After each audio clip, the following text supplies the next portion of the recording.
Money doesn't care about you. It doesn't think you're smart. It doesn't think you're behind. It doesn't think you deserve more. It doesn't think at all. And yet people feel intimidated by it. People chase it. People compare themselves because of it. People ruin relationships over it. Why? Because the only emotional thing in the room is you. And once you understand that, you'll start making better financial decisions.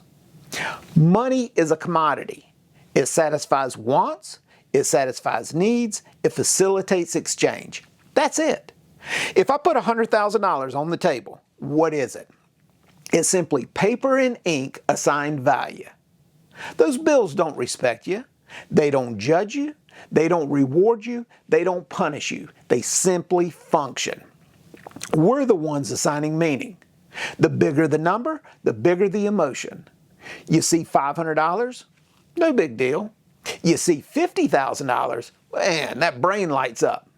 What could this buy? What problems would this solve? What would this say about me? The money didn't change, just the amount. But your imagination did. Money is neutral, but people aren't. And when emotion enters the room, logic leaves. Money doesn't create character, it exposes it. If someone is disciplined with $1,000, they're likely to be disciplined with $100,000. If someone is impulsive with $500, they're likely to be impulsive with $50,000. The number changes, the behavior usually doesn't.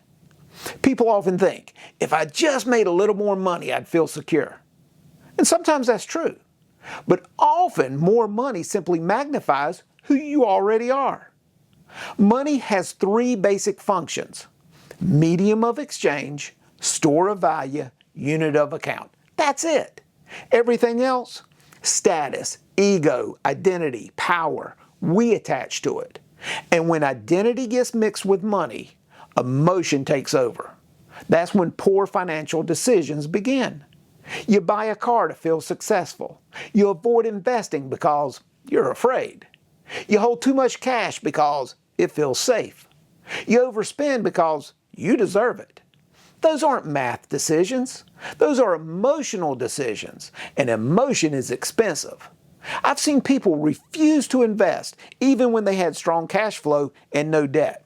I've seen people overspend trying to feel successful while their finances were falling apart. In both cases, math wasn't the problem. Emotion was. Do you ever feel intimidated around wealthy people? You know, the truth is, you've probably been around wealthy people more times than you realize. But most wealthy people, they don't advertise it. They don't wear it. They don't drive it. They don't act it. Real wealth is usually quiet. What people often react to is the illusion of wealth, the expensive car, the designer clothes, the lifestyle that looks successful. But that illusion often comes at a cost, sometimes a very expensive cost, a cost that can leave someone living paycheck to paycheck just to maintain that image. Fake it till you make it. Most people who fake it never make it. The reaction isn't really about money, it's about perception. Money doesn't think. You do. The goal isn't to love money. The goal isn't to hate money. The goal is neutrality. When emotion is removed, money becomes what it actually is: a tool. You stop reacting. You start evaluating. You start deciding calmly. That's financial maturity. Money is neutral. It doesn't care who holds it. It doesn't think you're ahead. It doesn't think you're behind. It simply moves.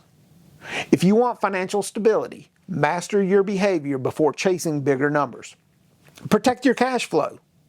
Remove emotion from your decisions. If you want practical financial thinking, not hype, subscribe. On this channel, we focus on discipline, cash flow, and long-term financial clarity. Because money doesn't think. You do.